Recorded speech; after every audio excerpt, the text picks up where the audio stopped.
ছবিটি দ্বীপ জেলা ভোলার ভেদুরিয়া লঞ্চঘাটের। প্রতিদিন জেলার শত শত মানুষের নদী পারাপারের একমাত্র পথ এটি। তবে যাত্রীদের অভিযোগ, পারাপারে স্পিডবোটগুলো মানছে না সরকারি নির্দেশনা।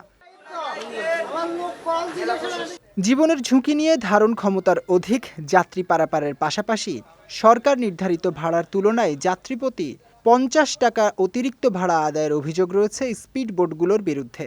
এছাড়াও রয়েছে যাত্রীদের সঙ্গে দুর্ব্যবহারের অভিযোগ। আর এসব অনিয়মের সঙ্গে স্পিডবোট ব্যবসায়ী সমিতি কর্তৃপক্ষ ও বিআইডব্লিউটি এর যোগসাজশ রয়েছে বলে অভিযোগ যাত্রীদের। শুধু আমি না, সবাই ৩৫০ টাকা করে দিছে। এখন কিছু করার নেই, যারা দ্রুত আসার জন্য আসতে হয় তারা তো এইভাবেই আসে, কিছু করার নেই। এখন এদের কাছে তো বন্দি আমরা সেরকম। যদি ৩০০ টাকার ভাড়া সে নিচে, এটা তো অনিয়ম করতেছে। এটা যদি প্রশাসনের মাধ্যমে, আপনাকে মাধ্যমে প্রশাসনের দৃষ্টি আকর্ষণ করতে চাই যে এই যে নৌ ইসের যে দায়িত্ব আছে তারা যেন বিষয়টা দেখে। আসলে যাত্রীরা তো হয়রানি হচ্ছে। এটি আমি তো চাই মনে করি ভোলা তো ৩০০ টাকা করে জানি ভাড়া নির্ধারিত করা হয়েছে, সেটা করাই হোক। ভাড়া ৩৫০ টাকা তো বেশি হয়ে যায়, তাই না? মনে কর ৩০০ টাকা যেহেতু ভাড়া হয়েছে, নির্ধারিত করা হয়েছে ৩০০ টাকা করেই হোক, এটাই।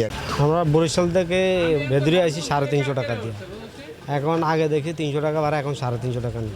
অভিযোগের প্রেক্ষিতে অতিরিক্ত ভাড়া আদায়ের বিষয়টি স্বীকার করলেও যাত্রী হয়রানির বিষয়টি অস্বীকার করেছেন মালিক সমিতির ভারপ্রাপ্ত সাধারণ সম্পাদক।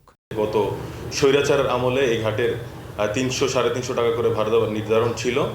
তখন বিআইডব্লিউটির কর্তৃত্ব থেকে কোনো বোট বৈধতায় ছিল না, সকল বোট অবৈধভাবে ছিল। আমরা ৫ তারিখের পর থেকে ঘাটের দায়িত্বে আসার পর থেকে আমরা শতভাগ বোট, স্পিডবোট কাগজপত্রের আওতায় গভর্নমেন্টের ব্যাড ট্যাক্স দিয়ে আমরা ব্যবসা শুরু করি।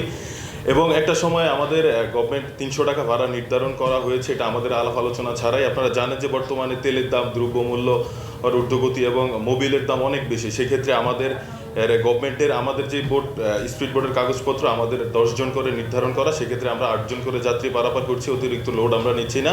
এদিকে সরকার নির্ধারিত ভাড়ার চেয়ে যাত্রীদের কাছ থেকে অতিরিক্ত ভাড়া আদায়ের কোনো সুযোগ নেই জানিয়ে বিআইডব্লিউটি এর কর্তৃপক্ষ বলছে, অতিরিক্ত ভাড়া নেওয়া হলে গ্রহণ করা হবে আইনি ব্যবস্থা। নির্ধারিত যে ভাড়া নির্ধারণ করা হয়েছে, যেমন ভেদুরিয়া, বরিশাল এবং ভেদুরিয়া লারাট, এক্ষেত্রে ভাড়া বৃদ্ধি নেওয়ার কোনো ধরনের সুযোগ নেই। আমাদের কাছে এই ধরনের দু একটা অভিযোগ আসতেছে এবং এই বিষয়ে জেলা প্রশাসক মহোদয় বা পুলিশ সুপার মহোদয়ের সহযোগিতা নিয়ে আমরা এই বিষয়ে খুব দ্রুত ব্যবস্থা নিচ্ছি।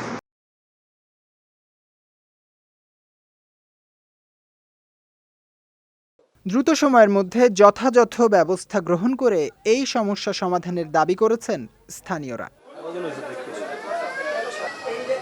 বিজয় টিভি নিউজ ডেস্ক।